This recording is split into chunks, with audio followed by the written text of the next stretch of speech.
Mid-June, a maize farmer from Morogoro who harvested only 4 bags in 4 acres, which is 1/10 of standard harvest. Joel is not alone. In fact, 70% of farmers in Tanzania face similar challenge.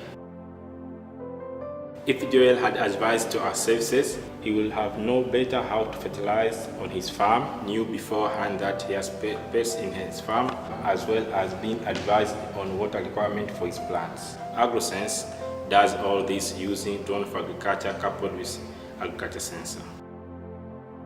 So what is our secret? Our secret sauce is that we are a local company and we work with an extensive network of agronomists as well as pilots.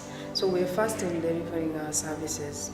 We also have partnership with Tanzania Flying Labs where we'll have access to advanced drones.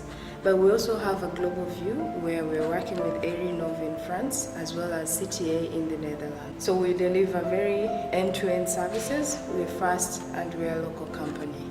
We are a pre-revenue company right now in terms of AgroSense, but we intend to make our money through selling our advisory services to research institutes, to farmers' organizations, and commercial farmers.